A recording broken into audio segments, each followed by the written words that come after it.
నామం పెడతారు కదా, అది ప్రసాదం. అలాగే ముక్కుకి చూసారే, అది బృందావన ప్రసాదం. అలాగే మీకు ఏకాదశి పేపర్ వచ్చిందా, అది కంటికి ప్రసాదం, జ్ఞానానికి. అదైందా? నామం చెప్పేమే, అది ఆత్మక ప్రసాదం. ఏదో పుట్టేము చచ్చిపోయాము అలా పెరగకూడదు. మన ధర్మం చాలా విషయాలు. ఆ లోపల కూడా ఫ్యాన్ కట్టుకోవాలా? వద్దు, మైక్ వద్దు, ఎందుకంటే నేను సాయంత్రం ప్రోగ్రాం పాడవుతుంది. అర్థమైందా? నేను మీకోసం మౌనం బ్రేక్ చేశాను. ఓకే, మనం చాలా విధాలుగా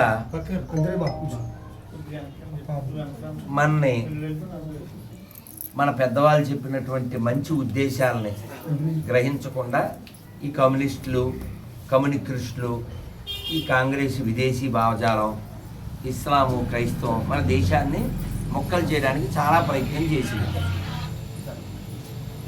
ఆల్రెడీ ఒక 2 మొక్కలు, 3 మొక్కలు, 4 మొక్కలు చేసినాయి బంగ్లాదేశ్, పాకిస్తాన్. ఇప్పుడు వాడు ఒక మొల్ల అంటున్నాడు, ఇప్పుడు అలాంటి మొక్కలు మాకు అవసరం లేదు, మొత్తం భారతదేశమే మేము పచ్చగా చేయాలనుకుంటున్నాం అన్నాడు. పచ్చగా అంటే ఏంటి అర్థం? పచ్చగా అంటే నువ్వు అనుకునే పచ్చగా కాదు, అది అందరూ కలకాలం పచ్చగా ఉండాలి, అది కాదు. వాళ్ళు చెప్పేది పచ్చగా అంటే మొత్తం ఇస్లాం అయిపోవడం. మీరు పూలు ఎక్కడ కొంటున్నారు, పండ్లు ఎక్కడ కొంటున్నారు, ఓసారి చూసుకోవాలి. ఇప్పుడు చిన్న పిల్లకున్న బుద్ధి మనకు ఉండాలి కదా. నుంచోరా తల్లి, ఏం పేరు నీకు?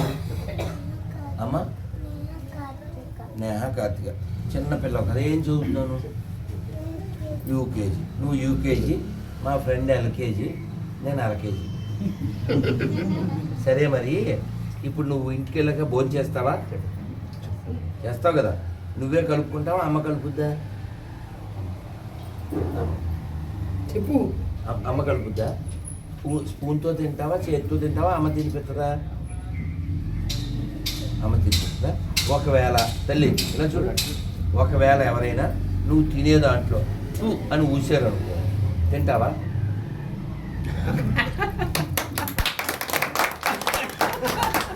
చిన్న బిడ్డ కదండి, చిన్న బిడ్డకున్న ఇంగితం నీకు ఉండక్కల్లా 40-50 ఏళ్ళు వచ్చి నీ సిగ్గు లేదా?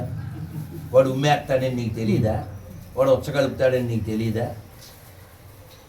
వాడు ఏదో ఒకటి కలపకపోతే ఆడి ఫుడ్ అసలు బయటికి రాదు. వాడి దగ్గరికి వెళ్ళి తింటా అంటే వెంటనే సిగ్గులేని ఎదవా. ఒక బాలపంది నోటి నిండా నీళ్లు పోసుకుని పూలమాల ఎలా పెట్టి అని పోసాడు. అది నువ్వు తీసుకొచ్చి అమ్మవారికి, స్వామివారికి వేస్తావా? దేవుడికి పూలు అయిపోయినా పర్లేదు, అర్థమైందా? దేవుడికి పూలు అయిపోయినా పర్లేదు, హిందువుల దగ్గరే కొనాలి. దేవుడు పండ్లు పెట్టకపోయినా పర్లేదు, హిందువుల దగ్గరే కొనాలి.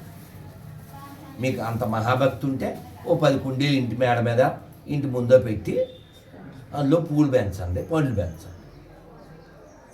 నువ్వు పూజ చేసే వెంకటేశ్వరుని, రాముణ్ణి, అమ్మవారిని, శివుణ్ణి, అది బొమ్మ అని, అది రాయి అని, నిన్నేమో కాఫీరని, వాడు నీకు బయ్యాలా అయ్యాడురా, సిగ్గులేని ఎదవల్లారా అంటే అనుకునే ఎదవలకి చెప్తాను మిమ్మల్ని. ఇప్పటిదాకా అనుకుంటే ఓసారి ఆకాశం మీద ఉమ్మేయండి. ఇన్ని రోజులు ఆడు ఉమ్ము తిని ఉంటే ఓసారి ఆకాశం మీద ఉమ్ము వేసుకోండి. మనమేమో అన్ని దేవుళ్ళు ఒకటే రఘుపతి రాఘవ రాజారాం తర్వాత పచ్చి బూత్ 3వ లైన్. ఏంటది? పచ్చి బూత్ 3వ లైన్. అవునా? బూతే కదా, అది బూతే కదా.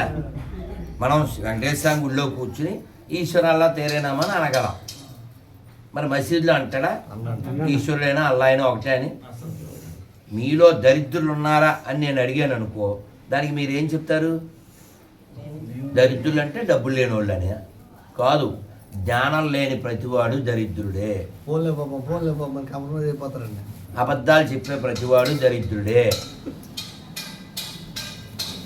ఆడి పాప ఆడే కొట్టేద్ది అనే ప్రతి పోరంబోకి ఎదవా దరిద్రుడే. మన ధర్మం విషయంలో, మన దేశం విషయంలో ఏమాత్రం స్పందన లేని ప్రతివాడు దరిద్రుడే. ఆ దరిద్రుల్లో మీరు లేరు కదా.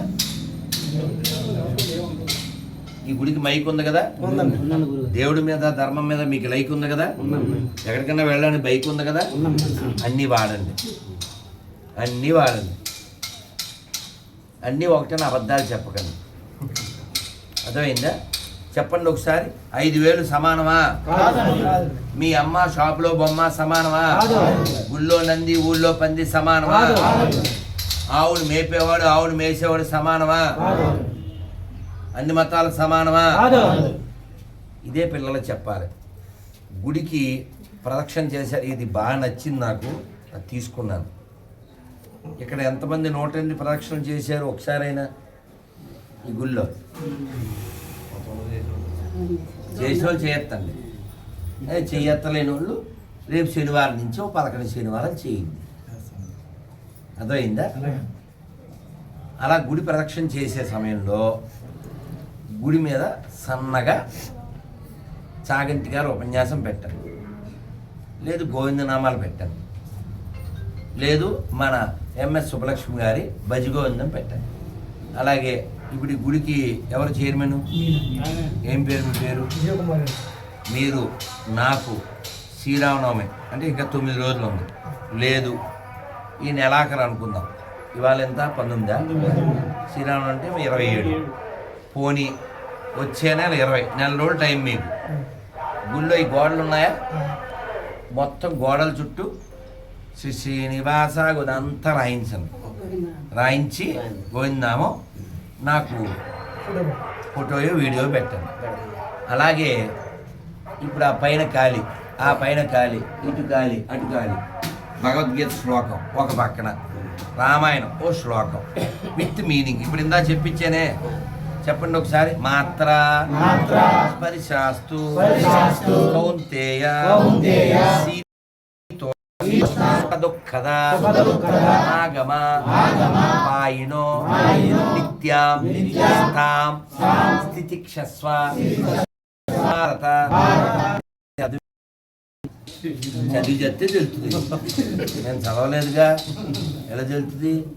ఎప్పుడు వినలేదుగా ఎలా తెలుస్తుంది? అందుకని భగవద్గీతను వినాలి. మా ఇంట్లో భగవద్గీత పుస్తకం ఉంది అన్నోళ్ళు చేర్చండి, చెప్పరా? ఏం పేరు నీ పేరు? పృథ్వీకి సపోర్ట్ కొట్టింది. భగవద్గీతని మీరు వారానికి ఒక్కరోజు ఇక్కడే కూర్చుని 5 మందో 10 మందో 20 మంది దేవుడికి వీపు చూపించకుండా ఇలా ఇక్కడ ఒకరు కూర్చుని అలా చుట్టూ జనం కూర్చుని భగవద్గీత తెచ్చుకోండి. ఈయనో శ్లోకం చదువుతారు, బాగున్న వారు తిరగదు కదండి, వదిలేయండి. దాని కింద అర్థం చదవండి. ఇంకొక ఆయన ఇంకో అర్థం చదువుతారు. మధ్యలో సెల్ ఫోన్ రాకూడదు. ఒక అరగంట కూర్చోండి, అందరూ ఒక్కో శ్లోకానికి అర్థం చదివేది. శ్లోకం వచ్చిందా? వెరీ గుడ్, కూర్చోవాలి కదా. ఇప్పుడు శ్లోకం చెప్పే దాని అర్థం ఏంటంటే, జీవితంలో అవమానం వస్తుంది, సన్మానం వస్తుంది, సుఖం వస్తుంది, దుఃఖం వస్తుంది. ఎప్పుడూ శీతాకాలమే ఉంటుందా? ఇప్పుడు ఎండాకాలం వచ్చింది కదా, ఎండాకాలం ఎప్పుడు ఉంటుందా? కాలం మారుతుంది, నీ స్థితి మారుతుంది. అందుకని భరించడం నేర్చుకో. ఎవరో అన్నారండి, సన్నగా ఉన్న ఈ పిల్లోడు, చిన్న పిల్లోడు సన్న